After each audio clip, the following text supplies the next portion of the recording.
Uno, dos. Uno, dos. Inglés. Uno, dos. Uno, dos, inglés.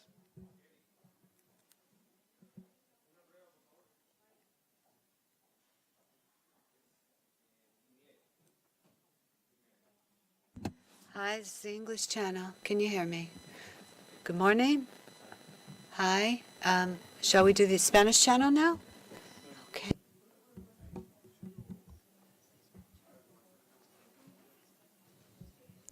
Sí se oye. Sí. Ok.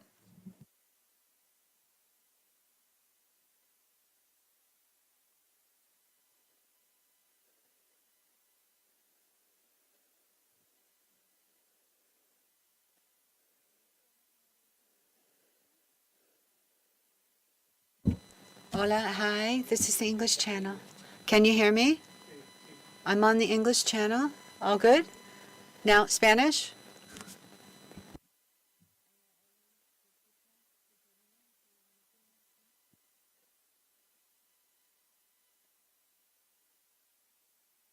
Hello, just testing.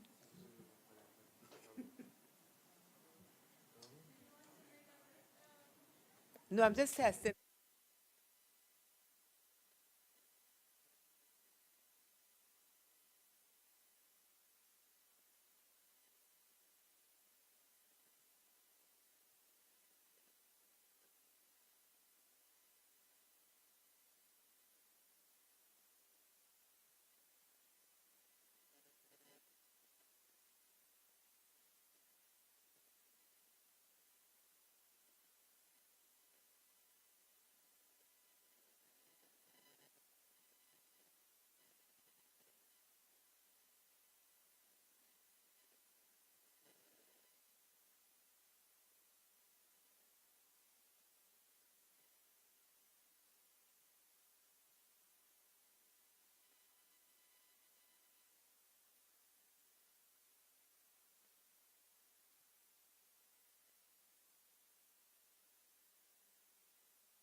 Good afternoon, everyone. I now open hearing number 27 of the 188th period of sessions of the Inter-American Commission on Human Rights, which is entitled Use of Force in Social Protests. And this hearing was requested by a number of different organizations from across the Americas, and there are at least 22 organizations, so I won't take the time to say their names, but you all will know who you are. My name is Roberta Clark, and I am the second vice president of the commission, and I'm also accompanied to my left by Commissioner Jose Luis Caballero, and to my right, and to my further left, I'm sorry, by Special Rapporteur for the right for economic, social, cultural, and environmental rights, Javier Palomo, and I'm going on this side now to my right, by our illustrious Tanya Renon, who is the Executive Secretary of the Commission, and to her right, Mr. Pedro Vaca, who is the Special Rapporteur on Freedom of Expression. So I begin with a welcome to civil society, and we also have an expert with us online from, well, in the room, from the United Nations. And here's how we're going to spend our hour and a half together. Civil society will have 30 minutes to make your presentations. There is interpretation, English, Spanish, and what I would say is that try not to rush through the words. I know the time is short, but it gives trouble to the interpreters. We have the UN expert 10 minutes. We will have 30 minutes, but we probably will take less than that as a commission for response and for questions, and then further 15 minutes, 17 minutes of comments from civil society, and then we close. So that's how we're going to proceed. So I want to start off by inviting civil society to present, and please do let us know who is speaking, and remember about the speed. Thank you. Muchas gracias. Thank you very much. Good morning to the commissioners and everyone here. I'm Poli Bauchi, and I represent CELS from Argentina. This hearing is a part of a long road traveled by the Commission on the use of use of force and social protest. In the Americas, several countries have had massive demonstrations as the result of deep and long-standing conflicts, aggravated in some cases by the pandemic. The most serious events were recorded in the U.S., Chile, Bolivia, Colombia, Ecuador, Peru, and Argentina between 2019 and 2023. Although they should not be used for the sole purpose of dispersing a protest, different types of less lethal weaponry have been used by security forces to break up protests. This undermines the right to protest and is counterproductive to a policy of de-escalating conflict. The notion of less lethal weapons encompasses a range of armaments and security equipment whose main characteristic is that it is designed to produce harm or suffering. In other words, that's their main characteristic. They are designed to produce harm or suffering. Among these, for example, are chemical irritants and kinetic impact projectiles. They are intended to provide law enforcement officers with alternatives to use of firearms, but in many cases they have caused serious health and human rights violations. It is widely documented that these weaponry can cause serious injuries, permanent disability, and even death to those protesting for their rights. In recent years, the Commission has particularly addressed the issue of the use of quote-unquote less lethal weapons by security forces in the control of protests, as well as the UN High Commissioner for Human Rights. But the existing guidelines, from our point of view, suffer from deficiencies,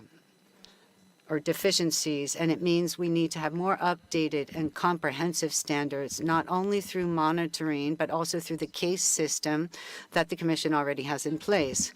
Despite evidence of the serious impacts, states are increasingly using these kinds of weapons. The manufacture of these weapons has grown markedly in recent decades. Innovations in this industry are particularly concerning due to lack of regulation, trade, and use of this weaponry, especially in the context of protest. Even so, the devices continue to be used without a regulatory framework and under a lack of transparency. This is what concerns us, the lack of transparency, lack of regulation. Finally, the misuse of less lethal weapons during protests shows that the intention is not to protect protesters, but to cause them pain, with the aim of demobilizing them, even to the point of producing far-reaching disciplinary effects. The recurrence of these violations undermine the pillars of democracy and should draw attention to the serious shortcomings that states have in complying with international obligations. Now I will give the floor to Javier Velázquez Valenzuela from the Center for Study and Promotion of Human Rights of the University of Frontera, Chile, and members of the Omega Research Foundation. Good afternoon, commissioners. It is incumbent upon me to raise the need to look at the problem of less lethal weapons from an interdisciplinary perspective, specifically to understand how the technical behavior of these weapons tell us that, one, some of them, such as rubber bullets, should not be used by the police due to their indiscriminate nature and their inability to satisfy the principles of necessity and proportionality. Two, some of them, such as tear gas, should only be used in specific cases and through procedures that ensure they are not used for cruel and inhumane treatment. In the last 5 years, we have witnessed an increase in the use of less lethal weapons by states to deal with social protests under the argument that they would humanize the work of public order control. On the contrary, we have witnessed a brutalization of the state response to protests with acute episodes of human rights violations in the region. To understand one aspect of the problem, we must look at the design of these weapons. If the weapon is not oriented to kill, how should it be designed and manufactured? So we have, one, weapons designed to cause intense pain. These weapons aim to deter through pain or pain compliance, as it's said in the United States. The kinetic energy impact projectiles such as rubber bullets or pellets are these kinds of weapons. Chemical tear gas agents are these kinds of weapons too.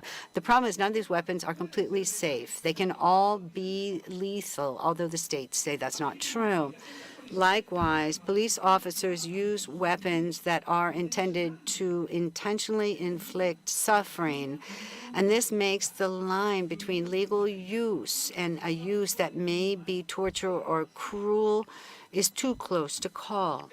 It is important to consider something. States empower their police to use them even in cases where there is no vital risk, and therefore they're used in situations where they should not be used.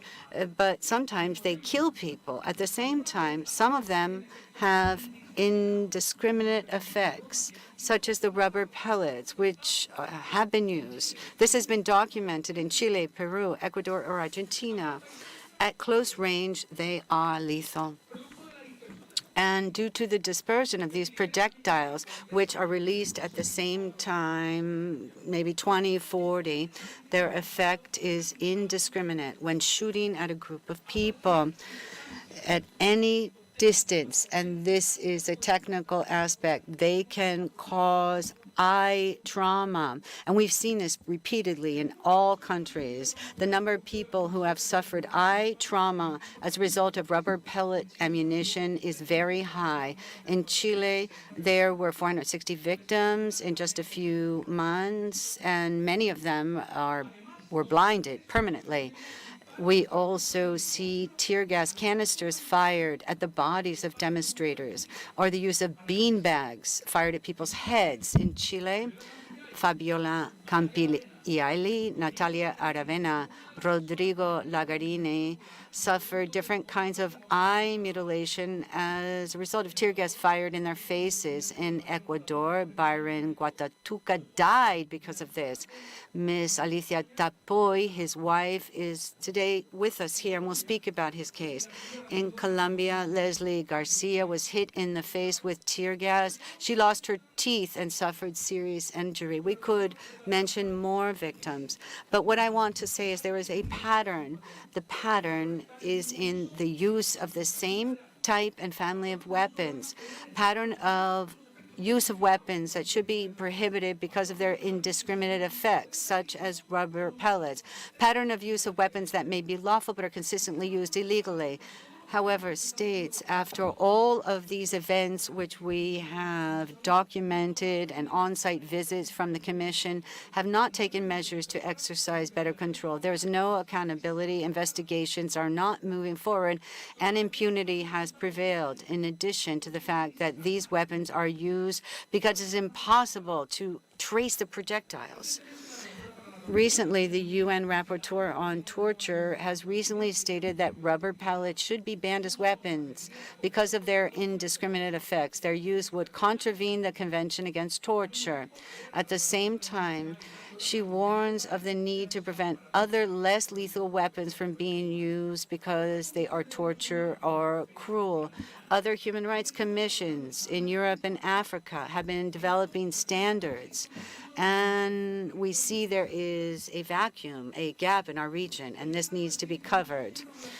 The use of the unregulated use of less lethal weapons by states against protesters is leading to torture and cruel and inhumane treatment. The documentation of these patterns in the region is clear, and I thank you very much, Commissioners. I want to now give the floor to Audrey Mena from ILEX Acción Jurídica Colombia. Good afternoon, Commissioners. I'm going to continue these interventions, informing in principle. Just maybe speak a little bit more slowly. Perfecto. Buenas tardes.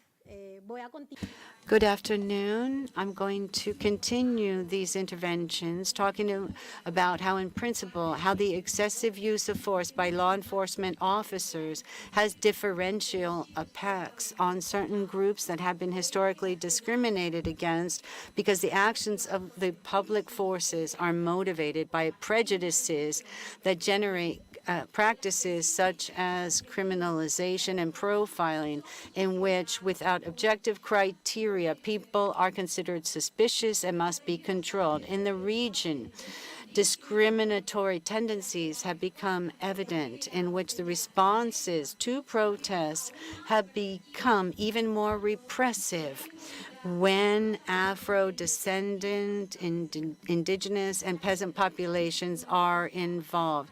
The tendencies of stigmatization and targeting of violence in the territories where these populations live has become evident in Ecuador, Peru, Colombia, and Argentina. The Office of the High Commissioner for Human Rights since 2020 has warned, in keeping with what the organizations have identified in our countries, that law enforcement agents are responding disproportionately to the relationship that they have with ethnically and racially differentiated groups, especially with Afro-descendant populations.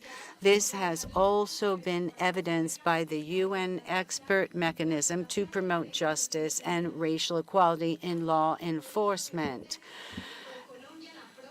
as well as by the Commission in the specific context of Colombia in the midst of the national strike of 2021, where it was recognized how the Afro-descendant and indigenous populations were being stigmatized and repressed in their territories.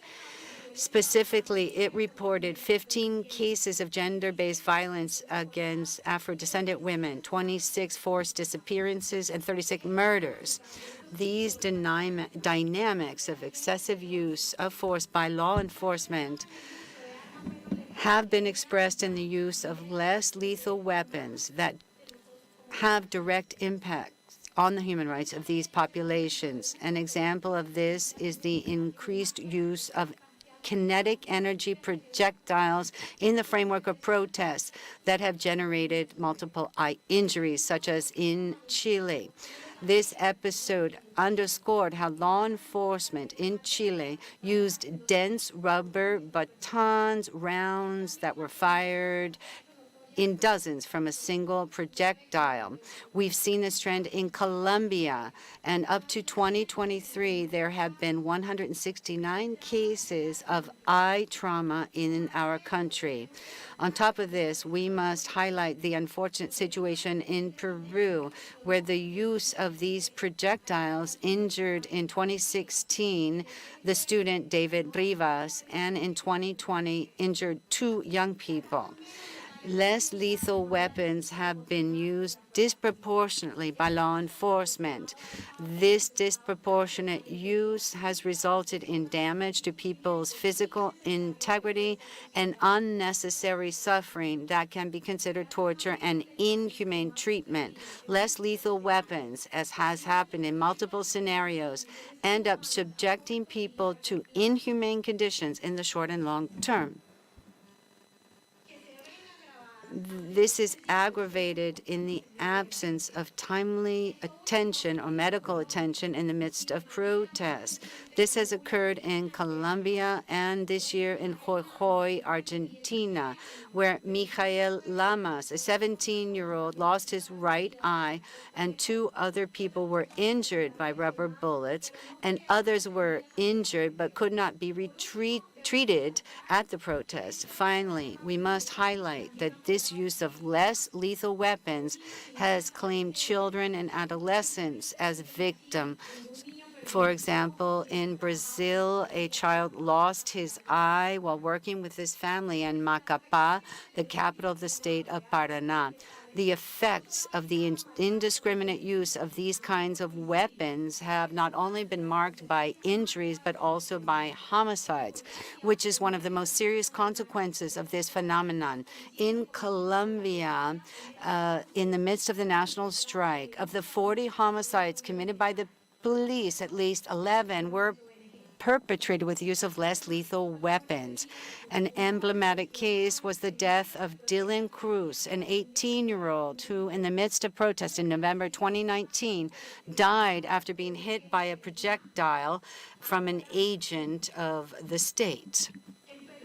In Peru, the use of pellets and tear gas bombs in the last 3 years has claimed the lives of 6 people. This has had a disproportionate impact on indigenous communities. Commissioners, the excessive use of force, especially the use of less lethal weapons during protests, in breach of international standards and the principle of non-discrimination, exposes populations that have been historically discriminated against to violations of their human rights. Afro-descendants, indigenous peoples, peasants, young people, and women have been the main victims of the lack of regulation and the use of these kinds of devices, together with the difficulties they have in effectively accessing justice, which is based on structural discrimination. In this context, it is necessary that the Commission, in its mission to protect human rights, can provide for clear standards that take into account the disproportionate impacts of the use of less lethal weapons in the context of protests. Thank you. I'd like to give the floor to Alejandra Escobar Cortázar from the Lawyers Collective in Colombia. Good afternoon. There is a regional pattern of lack of access to justice for victims of police use of force, and which we highlight. 1, the lack of an investigative approach that would allow the analysis of cases in context and not in isolation. The failure to investigate injuries caused by less lethal weaponry as torture. The focus on the responsibilities of the material executors of violence and not on the chain of responsibility. The lack of administrative oversight of police intervention that generates inputs to promote regulations and control. 5, threats and intimidation of victims and their families. And 6, the lack of implementation of reparation programs. Different cases in the region illustrate these problems. In Chile, more than 68% of the 8,000 cases of human rights violations by state agents were concluded without establishing responsibilities. Only 19 cases have sentences, and 17 of them with convictions, and only one convicted person is actually in jail. Even cases of sexual abuse or homicide have been concluded without prison sentences or minimal sentences. In most of the more than 3,000 lawsuits filed against state agents during the social protests, no statements have been taken from victims, and only 179 of the almost 3,000 carabineros and 7 of the 130 military personnel denounced have been brought to trial. Only 1.6% of the 2,652 cases have identified individuals. This leads to impunity, which encourages the repetition of crimes. For example, the carabinero accused of taking Gustavo Gatica's site in 2019 had been accused of shooting in 2018 directly at Etienne Gutierrez's face. The carabinero remains at large and will only now, after 5 years, be put on trial. As of September 2022, 76% of the cases of violations against children and adolescents had been closed by a quote-unquote non-judicial solution. Mostly were provisionally archived. Only 1.2% of the cases have been formalized, and only 1% of the cases actually had a quote-unquote judicial outcome. Structurally, the use of force has not been regulated, nor has the Carabineros regulations been reformed. In Colombia, there is the lack of an official registry of people who are dead, injured, or missing. 2, there is the absence of due diligence in cases of violence based on discriminatory motives. 3, there is a lack of diligent attention to complaints of aggression against journalists. And 4, the military criminal jurisdiction over human rights violations committed by police officers are considered acts of service. There is greater diligence in the processes for attacks on police officers, while investigations for violations against civilians continue without being investigated. According to the prosecutor's office, 65 cases in 2021 are still without indictment. And according to civil society, since 1999, there have only been 3 convictions against members of the security forces.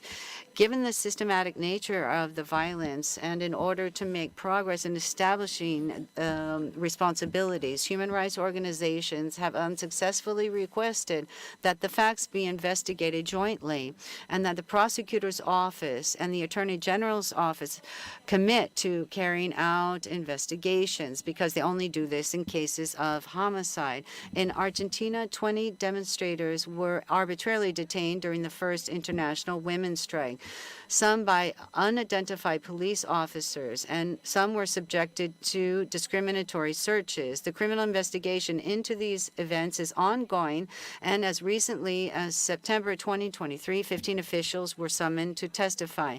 In most countries in the region, the investigative efforts fall to victims and their families, who carry out these processes with few resources and overcoming state reticence. Despite the state's obligation to initiate a serious, impartial, and effective investigation, the files do not move forward. Sometimes the officials ask the accusations to be dismissed, or they omit key elements in the investigation. In this sense, it is illustrative to hear about the murder of Byron Guatacuca in Ecuador, in which, after 17 months, the police officers who carried the weapons, such as the one that hit him, have not even been identified. Despite the seriousness of the short, medium, and long-term effects on demonstrators that is caused by the use of this less lethal weaponry, there is a regional concern about the lack of comprehensive care and reparation for the victims. In Chile and Colombia, the disparity of institutional figures hinders access to justice and implementation of public policies of reparation, since there is no reasonable diagnosis of the context, nor are there health policies or immediate medical care in emergency services. In Puerto Rico, there have been documented cases of loss of mobility in extremities due to lack of medical care after the impacts. Mrs. Alicia Tapoy will now narrate her personal and family experience following the murder of her husband, Byron Guatatuca. I'm Alicia Tapu. I'm from Ecuador. Byron Guatatuca was my husband and the father of my 4 children. We lived in a community in Puyo. On June 21st, 2022, we went to a national strike in Puyo, a peaceful strike due to the high price of gasoline and food.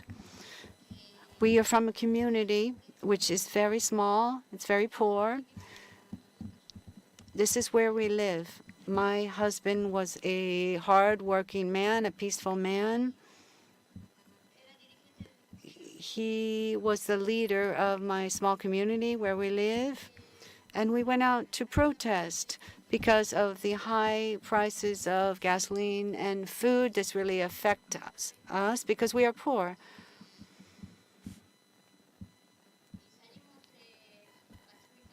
We went out peacefully to protest.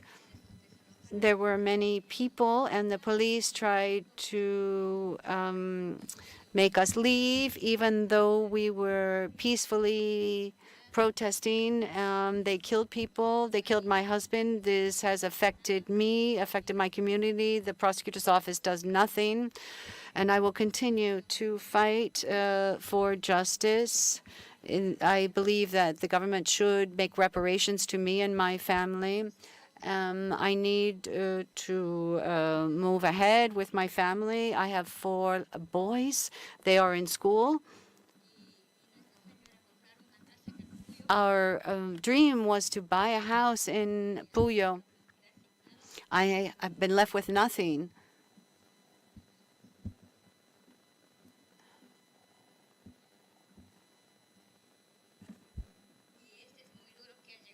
It's so hard for me. It's difficult to speak about my husband.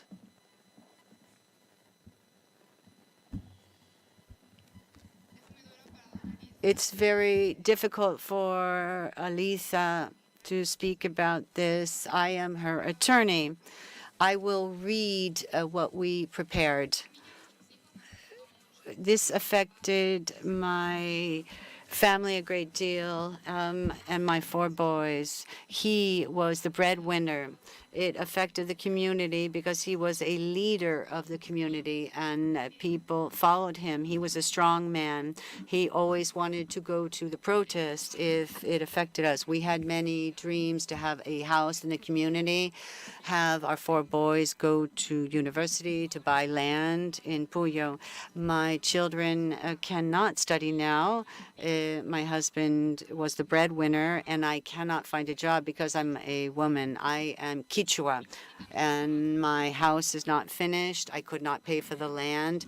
And Byron, I miss him so much. The prosecutor's office is investigating, but more than a year later, there are no results.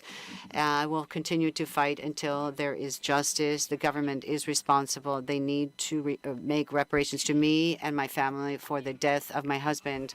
And the minister of the government has done nothing. Now I would like to give the floor to Lucia Paul. Good afternoon. All our organizations that are participating here are solidarious to Alicia, and we thank her for her courage to testify. For all these reasons, we have submitted to the Commission to review the document with a petition that all the organizations have submitted. And in this petition, we would like to highlight the following points. I will mention some of these that we think are the important ones. To design a collaborative work plan on the topic in question, and specifically do this in consultation with the states, academia, and this will then profile what we have described, and that can identify vacancies or what is lacking as far as international standards and human rights on this matter. We also think that the Commission could ask the states to become involved in the discussion process that is taking place within the United Nations General Assembly in order to assess and create a legal binding tool to regulate the production and marketing of less lethal weapons, specifically those that could cause harm comparable to torture or other cruel, inhuman, or degrading treatment. This information is also included in the report from the Rapporteur of the United Nations Against Torture. So finally, we'd like to ask you to analyze or think of the possibility of creating a follow-up of this by creating a special rapporteurship on security and human rights with a mandate, among other things, to monitor the actions of the security forces, specifically the use of force in contexts of protest, to formulate recommendations to the states and to develop legal standards on the subject that consider differential approaches and different focuses in a cross-cutting manner, especially the inclusion of a focus on gender and ethnic racial focus. We remain awaiting what you can do on this, and many of the organizations present here have presented their cases that analyze things as those we have mentioned, so we'd like to request to make them a high priority since the Commission is already paying attention to these. Thank you very much.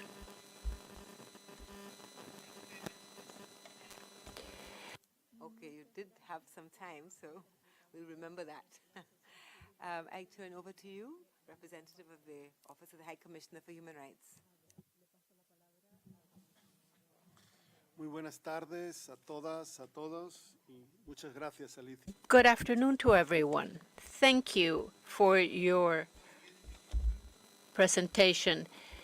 And this public offering, as a representative in Mexico of the Office of the High Commissioner of the United Nations on Human Rights, I am here to provide the IACHR orally, and I have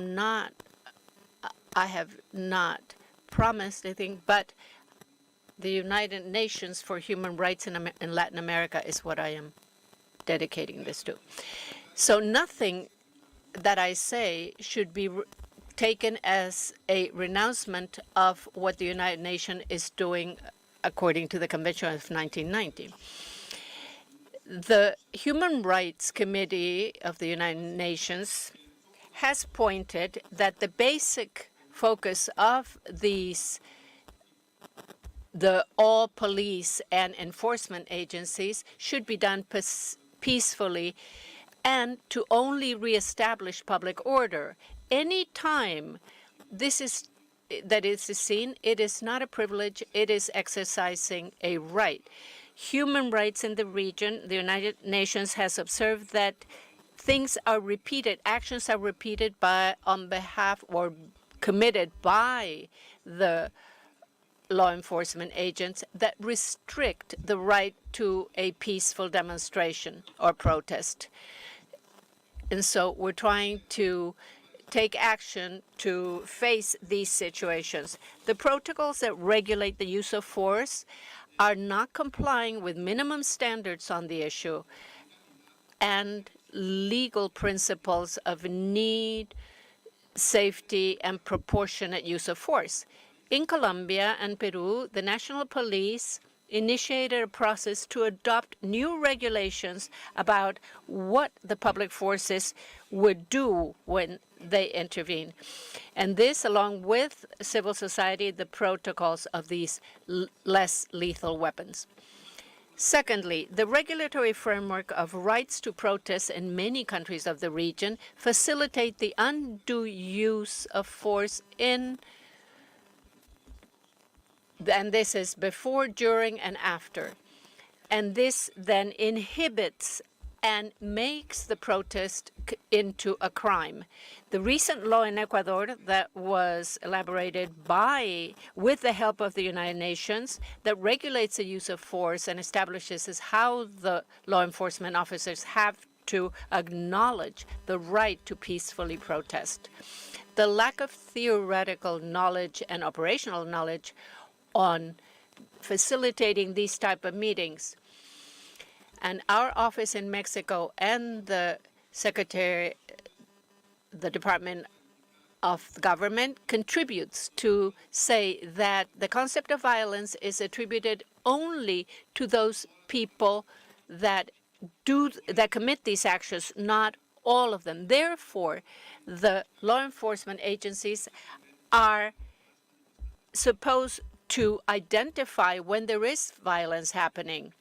So this is the difference between the decision of facilitating the peaceful meeting and protecting those protesters, and that the only answer or what they should do is disperse the group. The rhetorical response of high-level authorities, they categorize social protests as a public order issue that should be reestablished, the public order. And this is not the exercise of a right, they say.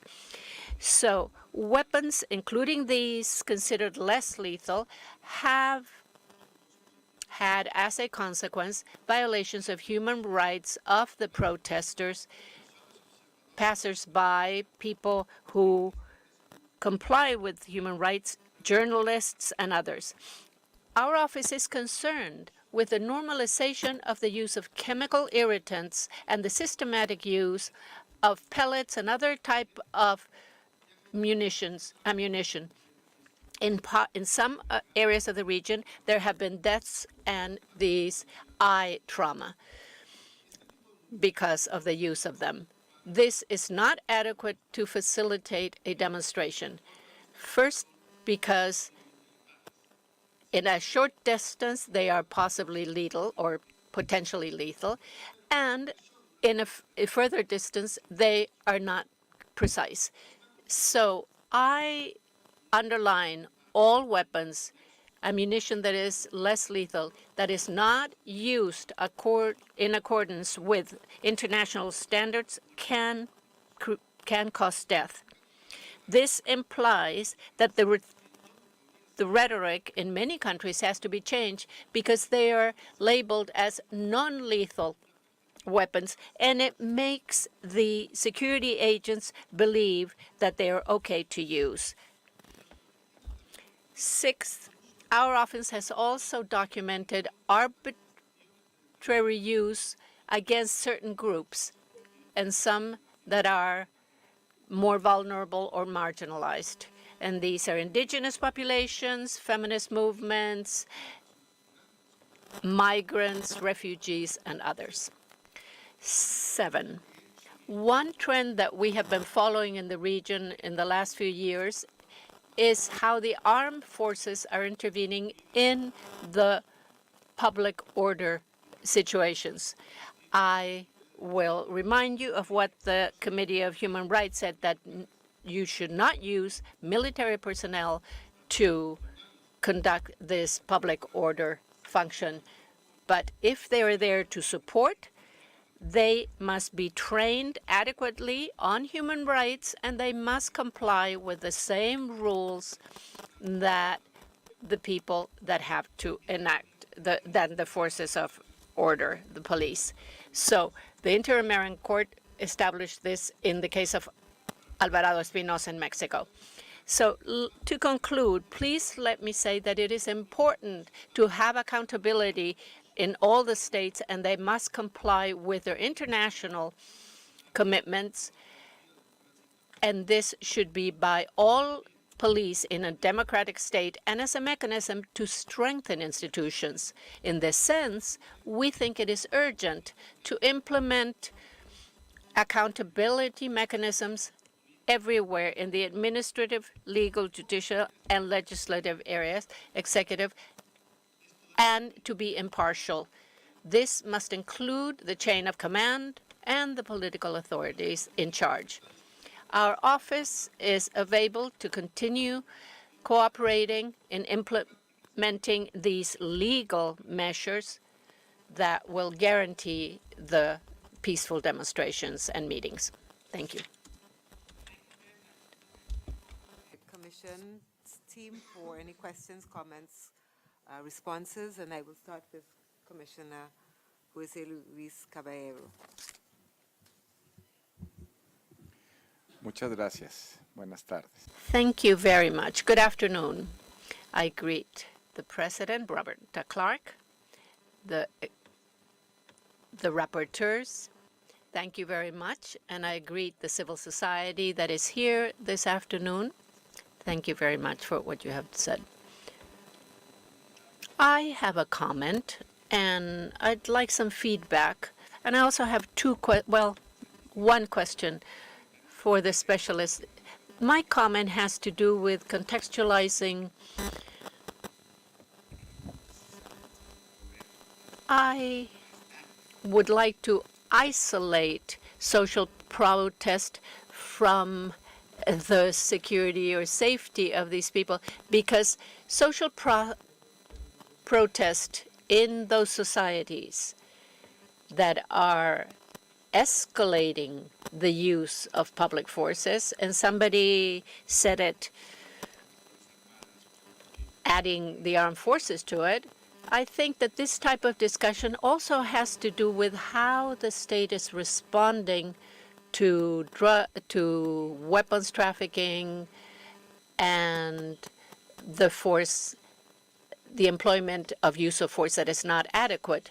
So it is not just something that is linked only to protest. It has to do with safety and security, where the states are increasing their discourse on how they are going to take care of security with more repressive actions.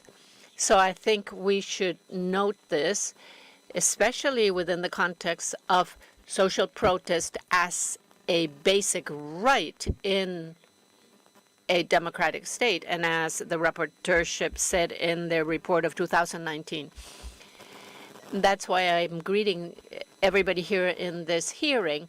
But the question for Jesus Peña is, the examples you gave of Colombia and Ecuador, what has happened in the following sense? What has happened there, if you can give me more detail? I'm thinking of something that has to do with Mexico, but this is more general. Are there any good practices?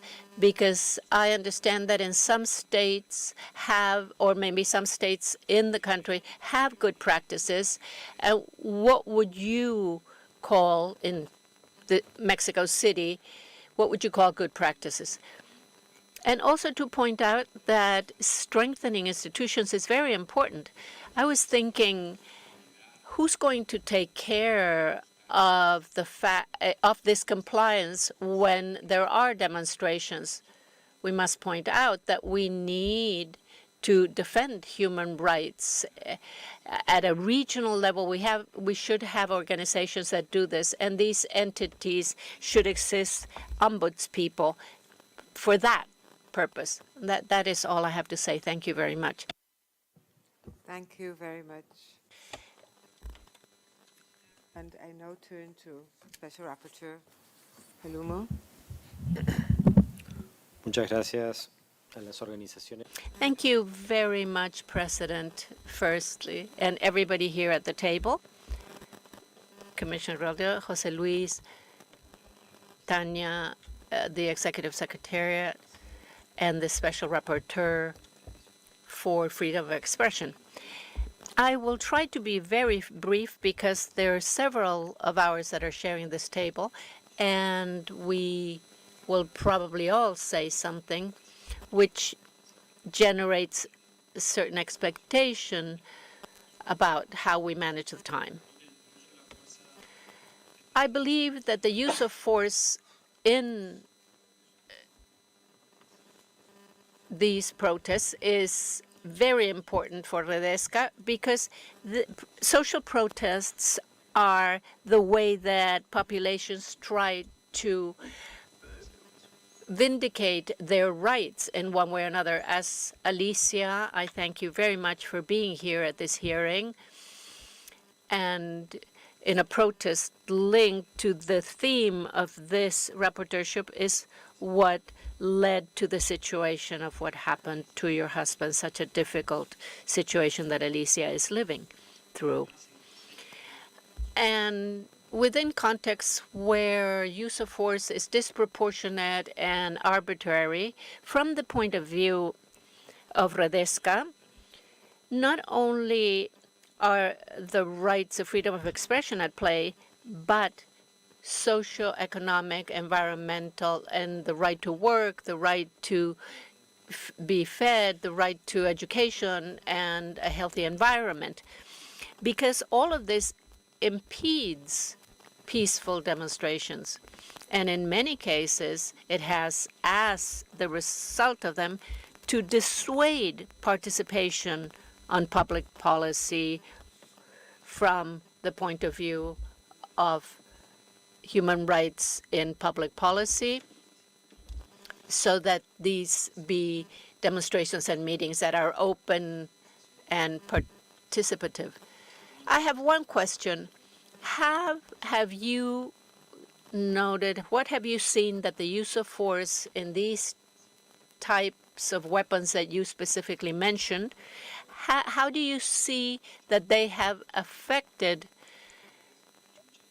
the fights for all these rights that we have described? Thank you. How have these weapons then impacted all your expressions, your free expression? Thank you. Over to you.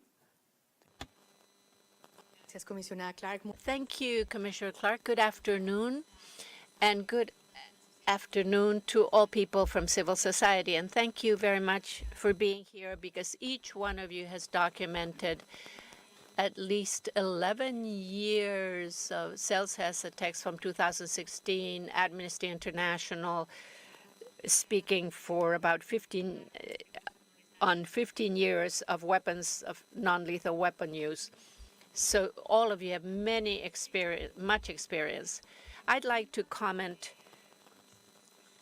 on the questions that you asked, the request to prioritize certain things, and also how you see this. Recently, the state of Mexico asked the Inter-American Court about regulations and supervision on the commerce and trafficking of weapons. And this is not about non-lethal weapons, but will this be affecting what you see as civil society regarding this consultative opinion? But I also would like to know, what are your expectations on the reaction of the court, of what the court may say to this? And then I have another question. In a recent document that was referring to the United Nations regarding human rights on the employment of less lethal weapons to maintain public order. But what I would like to know is whether you have been able to affect this soft law, as it is called, and how you're doing this, how are you trying to, and have you had any success with it? And finally, on the question of prioritizing, I will not go case for case, because the Inter-American Court has already seen and noted that there are these eye trauma, ocular trauma, and others. There are several that have been documented. But I would like to say that one of the frequent things we hear or that we read in the questionnaires that you have filled out, some of you have participated in fora about providing priority to certain things. And sometimes the rights are very clear about developing this public order at an inter-American level, and there's more work to be done on this. But undoubtedly, when you pose the new risks with the use of these type of weapons, I think there could be new developments on public order forces. I want to know more on the evolution of that. I think more empiric evidence, if we have more of it, can help us establish the priorities to the cases in the region. And right now, there is a case that the Commission is studying, and we'd like to have more news about the list of all these criteria to prioritize so that we can then put forth cases of this nature. Thank you, Commissioner Clark. Rapporteur for Freedom of Expression. Muchas gracias, Presidenta. En primer lugar, agradecer a la Comisión por First, I'd like to thank the Commission for having this regional hearing in its 188th session. And I thank Mr. Paluma because it's the first opportunity that I have that I can share a hearing with him since he took the job. I would like to speak to Señora Alicia. I think it is very important that, and I'm glad she's here because it's important that in this Inter-American Forum, we can welcome your case because we are speaking about how a life can be disrupted and a family's life, and we hope that your family and your life can be reconstructed as soon as possible. Welcome to this hearing. I'd like to speak on something that was directed, that the previous rapporteur, Ison Lanza, made reference to and was published in 2019. The law enforcement forces should also be guarantors of protests. They're protecting the right to manifest your to claim your rights and to protest what you do not see fit. So we want to make it clear here that instances that any of these claims should be established and many mechanisms of protest should be integrated or made part with the civil society, and that they be transparent and control the arms or weapons used to control these protests, and chains of custody or responsibility or accountability.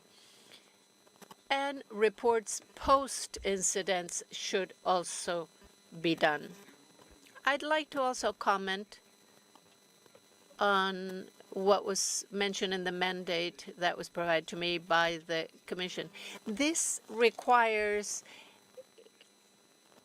a tight cooperation with these forces. We have tried this, but have not been very successful. There is a language that is not shared by the security forces. And within the strategic plan in 2023-27 of the Commission, I think that there should be, it is said that there should be more contact with the security forces or law enforcement forces, because we're also asking them to include in their actions all these standards. I'd also like to ask if organizations see any police force in the region that is open to having this dialogue or to speak about transparency and accountability, because I think that within standards and operational, we should be practical. So if there are police forces that would like to speak about these issues, we would welcome that. And finally, and this is a new news, October 31st, the Commission sent the case of Julio Garcia Romero against the state of Ecuador. There is an acute precision on traceability, access to information, and accountability. I think this will be an important opportunity, not just for the system, but for the civil society organizations, so that they can provide their amicus curiae essays and they can contribute to the conversation. Thank you very much. And I want to thank representatives of civil society in all your diversity for your participation here and for the information that you've provided, the guidance and the recommendations.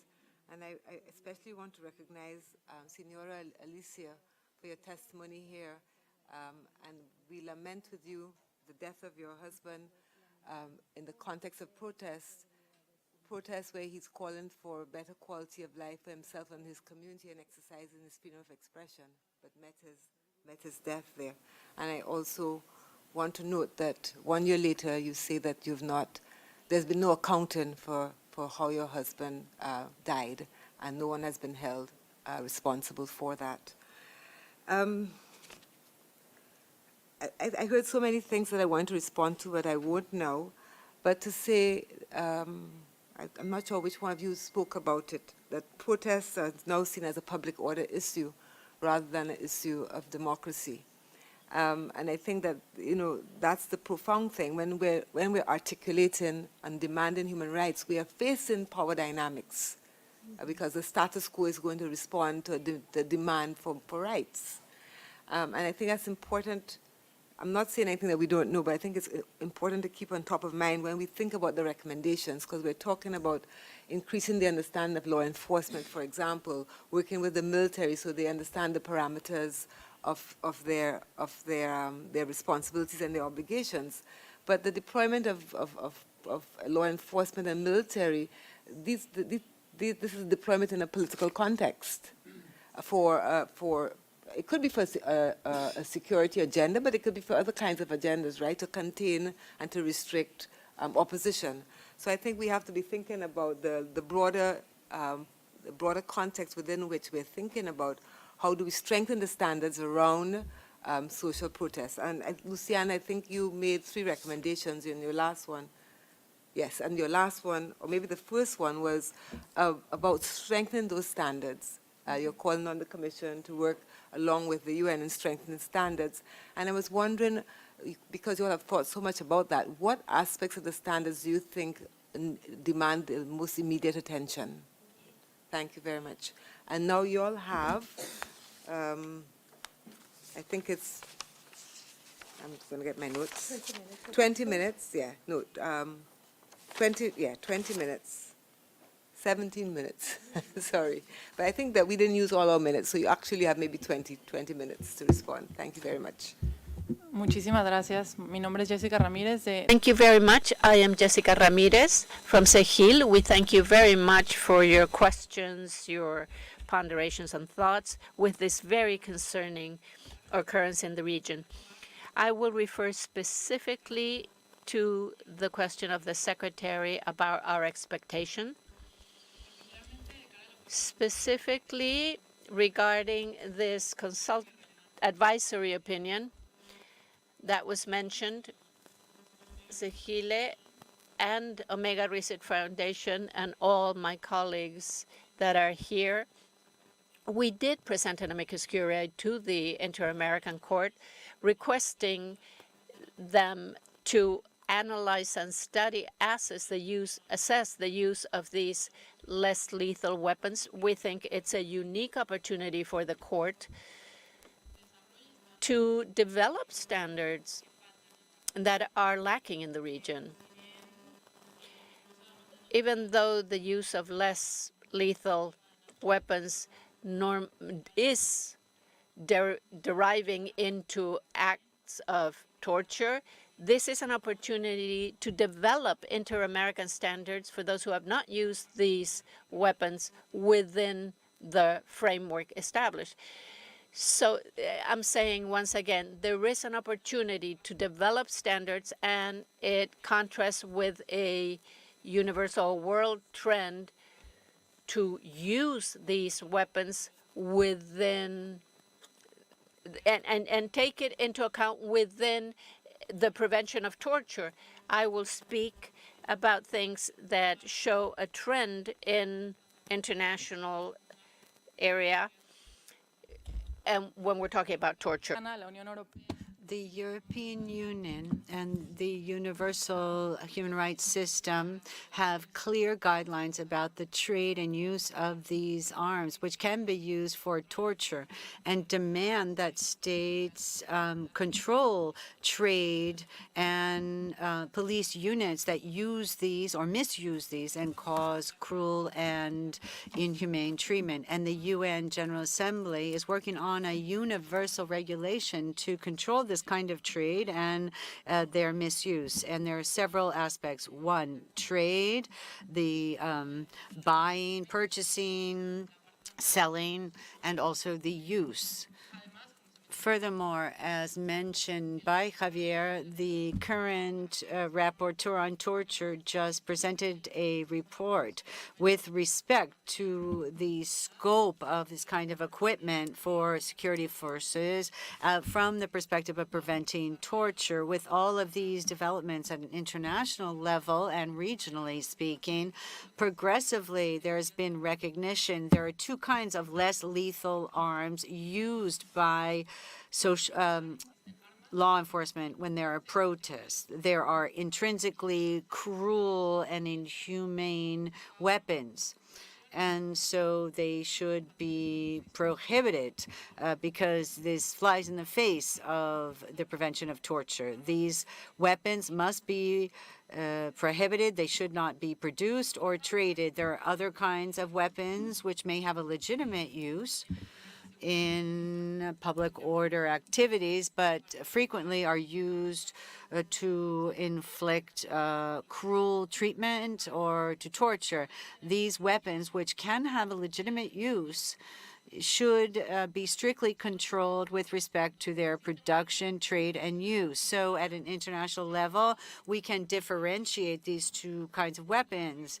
The organizations here believe it is indispensable that there are standards in the region, clear inter-American standards which guide the purchase and use of weapons with respect to protest and that can be used to undermine fundamental rights. So we ask the IACHR, together with progressive developments that also exist at the European, African, and universal level, also provide guidance with respect to less lethal weapons, this with perspective to the prevention of torture, so that we have an inter-American regulatory framework. I think this is an opportunity, something very specific, which we believe that the Commission can do in this process during the hearings, and with respect to the advisory opinion,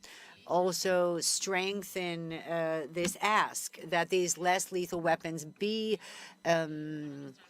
researched, investigated. It's a golden opportunity in our region so we can have standards. And so I'd like to give the floor now to Javier. Thank you. I wanted to supplement what was said in the following way. The question is about prevention. How can we prevent repetition of violations of human rights that we've seen in the last 5 years because of these kinds of weapons? And this is specifically linked to the obligations of the state to prevent torture derived from the Inter-American Treaty against torture. And states are obliged to do so, and the UN has a series of obligations imposed on states that they must comply with if these weapons can be used to torture people. We need an interdisciplinary focus. That means we know what can happen with rubber bullets. So before the state can use them, we know technically that at short distance they are lethal, that they can also hurt innocent people at a long distance. This is not empirical, it's technical. We're not talking about something that's biological. We know this beforehand. What we have seen in the last 5 years is that suddenly these weapons appeared. We don't know who authorized their use, and we see the indiscriminate use of them. We only see this after the fact, when there are injuries and death. So there is an absence, there's a mismatch between what we're told these weapons are and the regulations on them. When we saw this in Chile, the carabineros, the law enforcement, said, no, they're not lethal. These pellets are not lethal. Then a document was leaked, and they knew what kind of injury it could cause, eye injury and death. In July, Peru also issued a protocol with respect to the Peruvian police prohibiting the use of rubber pellets, although we know it should never be used against groups. And so this is something we can prevent. We need to have an interdisciplinary focus. And this comes from specific recommendations that can be made. We need this dialogue between forensic ballistics and human rights standards, and this allows us to prevent these kinds of incidents. We have reached a limit of what states should be able to do. We have consistently requested states to comply with standards. It's high time that states comply with their binding obligations in keeping with the torture or the treaty against the use of torture, and in keeping with the treaties on the use of chemical arms. In Chile, law enforcement uses tear gas in closed spaces, but this flies in the face of different international treaties. And we know that this should be prohibited in closed spaces. Commissioners, there are links between treaties and technical know-how. So the standards need to prevent incidents, and how can we do this? Some weapons should never be used, and other weapons can only be used in very specific circumstances. For example, we have tear gas canisters being fired directly at people. It is killing and injuring them. This must be stopped. Thank you very much. I'm going to respond to some of the questions that were posed. I'm going to try to do this all at once, but I want to specifically reply to the question posed by the Secretary with respect to soft law and in relation to what has been stated. We can use this, but it's difficult, and soft law has deficiencies. It is weak. It has inconsistencies. And from my perspective, the Inter-American system and the Commission specifically need to work on this. In this regard, we wanted to make a point. The Inter-American Commission has a tradition and has undertaken work with respect to defining standards on protest. This has been very important. We have this report from 2019, and we could say that this is the most forward-looking report we've ever seen on protest within the Inter-American system, and even in some ways ahead of what the UN is doing. Of course, there has been progress made in the UN with respect to using or studying less lethal weapons. which are gaps that exist in the inter-American system. So we need more regulation, more standards in order to supplement the report from 2019 and use this report as a breakthrough and the starting point to move forward. I think it's clear from what we've said, this has to do with the use of less lethal weapons. In some cases, states need to prohibit some of these weapons, and in other cases, they need to regulate the use of them, especially when we're talking about the right to protest. If the Inter-American Commission has very advanced standards with respect to the right to protest, the need for prohibition or regulation of less lethal weapons logically stems from the standards that the Commission has already set forth. For us, we believe that these regulations should form part of the states' legal obligations to prevent violations, grave violations of human rights in some cases. I think this is a very important point to highlight. We have the 2019 report, and you have that as a starting point to move forward. Then with respect to best practices in the region, Argentina had a valuable instrument with respect to regulation of the use of force when there are protests. It has been weakened. Legally, there was a great debate about this, but it debated the right of protest with respect to states' intervention. First of all, the state must protect the right to protest and also have a dialogue with those who are protesting.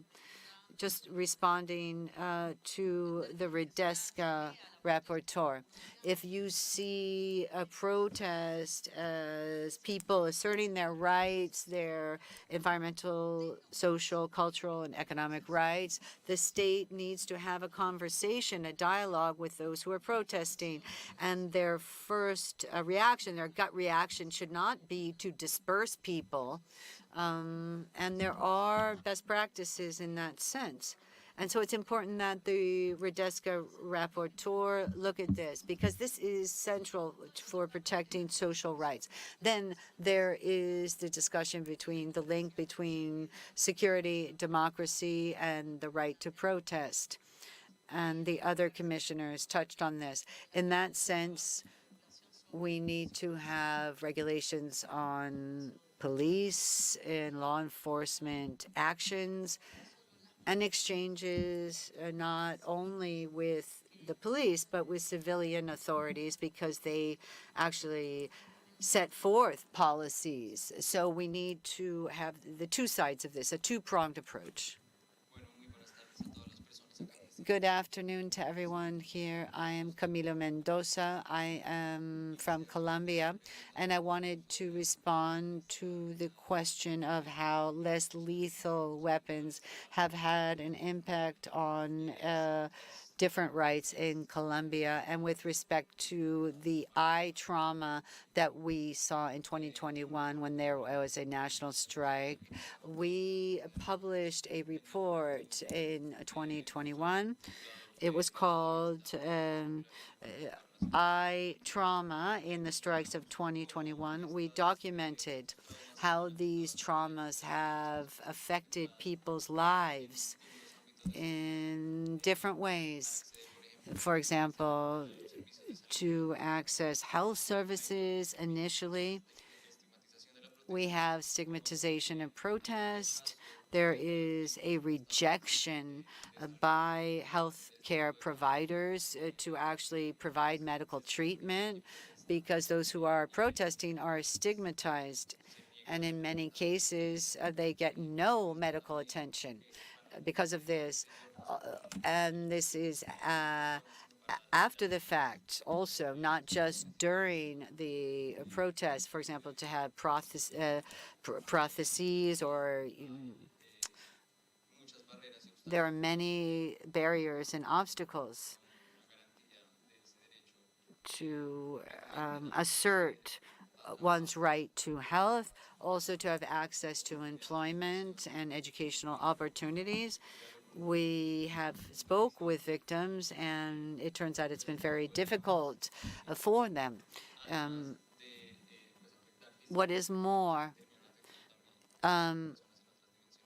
it's affecting people in many, many dimensions of their life, and not just it's affecting their relationship with their family members, their friends, their mental health. So it's not just the injury in and of itself, but a trauma that is long-lived and really affects them in so many parts of their lives. And that's all I would say for now. I also would like to delve into that issue.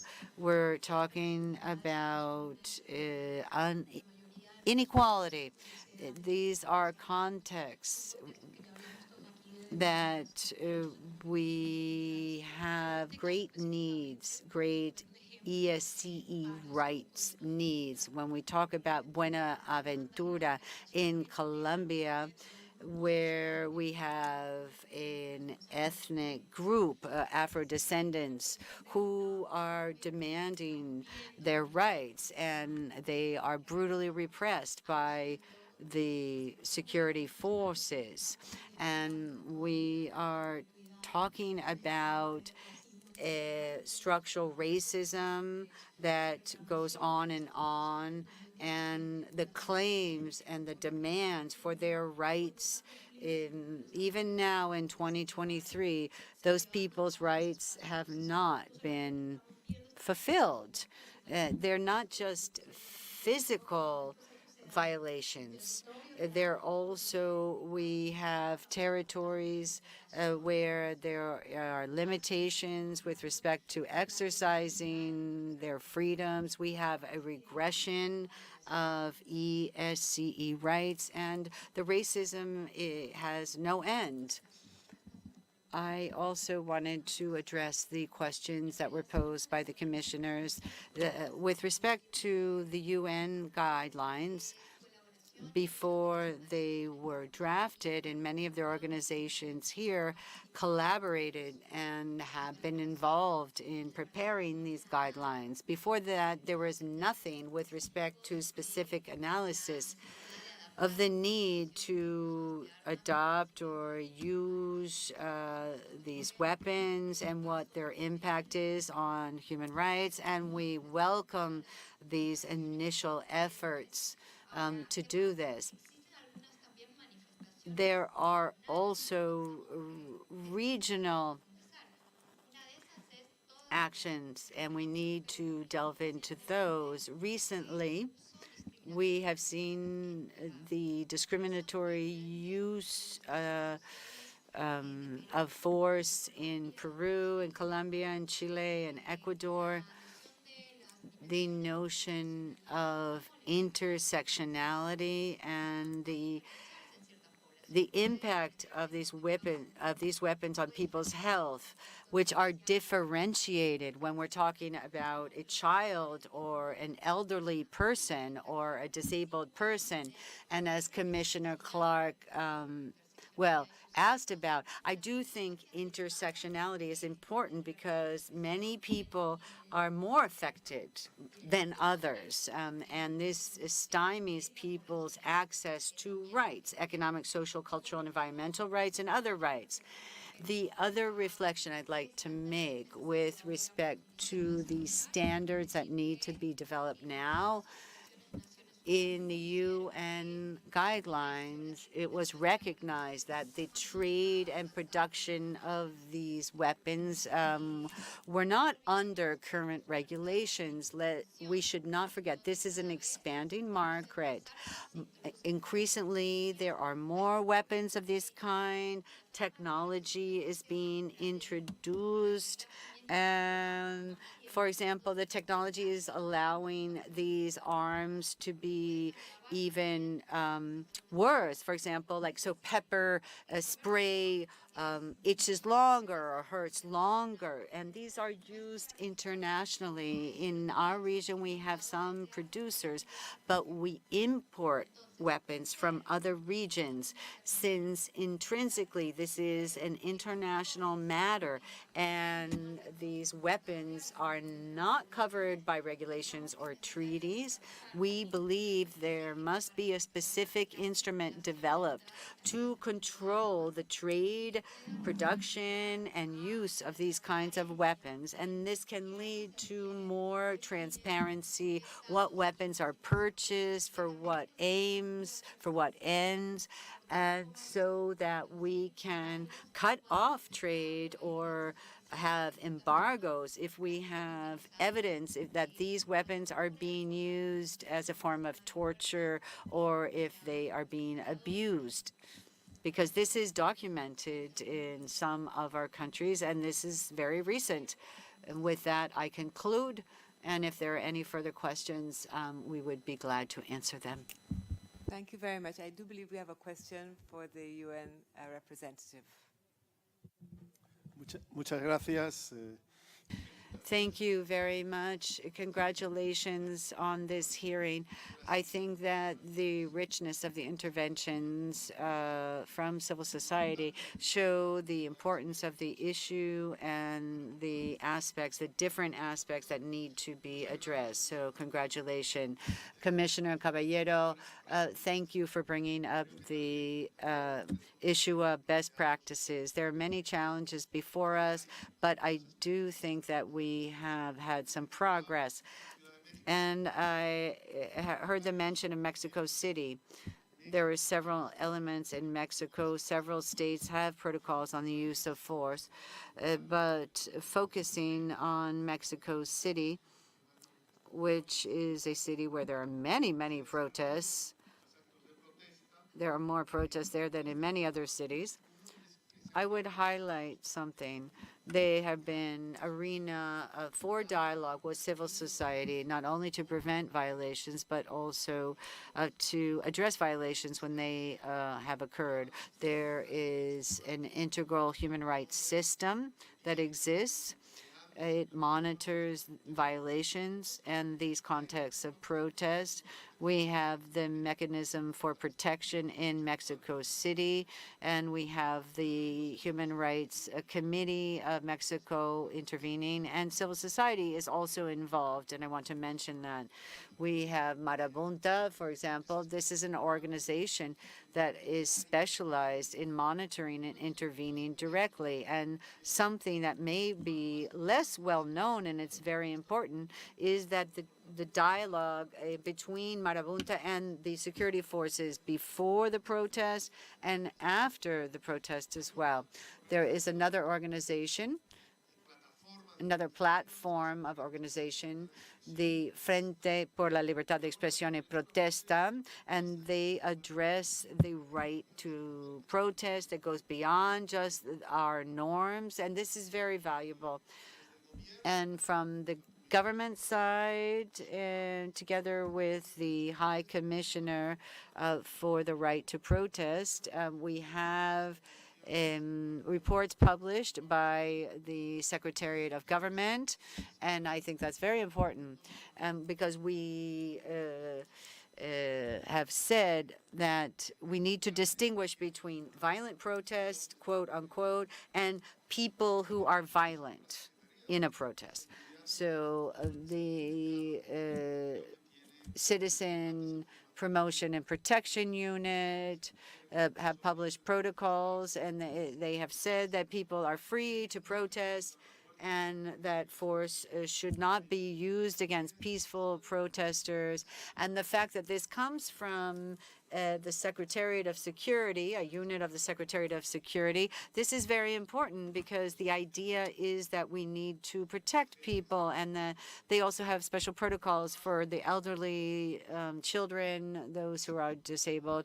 And if I may speak to the situation in Ecuador, although I am not a specialist in this, the Constitutional Court in Ecuador is the court that needs to regulate the use of force.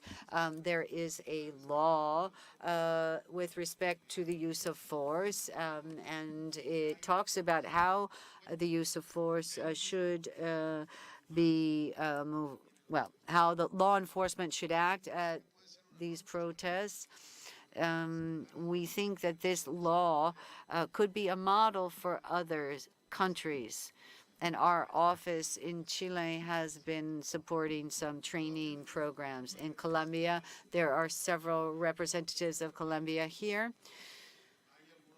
I think there are some elements that we can highlight from Colombia. For example, the new corps, which is replacing ESMAD. And this has strengthened this focus on the right to protest, which is using dialogue as an instrument. And this is based on legality, proportionality, and necessity, and also based on the right to non-discrimination. The Ministry of Defense also has a new manual and the prohibition on using firearms. Also, the participation of civil society in these unified command posts with respect to protests. I think that these are examples that can be used as best practices. And I think that they complement some of the other elements or factors that have been mentioned and can help us to discern paths forward. Thank you. Thank you very much. Reached the end of our hearing, and I think it has been a rich one. And I just want to maybe recap the 2 or 3 recommendations that you all gave a number of recommendations, but these 3 I did capture. The one, design collaborative work plans in consultation with states, the academia, civil society about what is lacking in the standards. I think Executive Secretary has something that would be quite simple for us to do and very doable, perhaps in early next year. There's also the recommendation about creating a follow-up, I suppose, thinking through the idea of a creation of a special rapporteur on security and human rights. That, I think, is much more complicated. And, but we note the recommendation. But whilst we're noting it, please do be assured that some of this comes under the portfolio of the Special Rapporteur of Freedom of Expression, who has been paying close attention to social protests. And then, of course, there's the third one about the development of binding standards in international human rights law, which I think is something that we will certainly support across the regional human rights institutions and, of course, with the United Nations. So I think it's been a very rich sharing, and I want to thank you for requesting this hearing. And social protests and the violation of human rights in the context of social protests and in the context of building democracies and ending inequalities, all of those connected issues are things that the Commission is paying close attention to and will continue to prioritize. So with that, I'm going to do the ringing the bell like President Macaulay and call this hearing to an end. She loves to do it, and I've become addicted myself.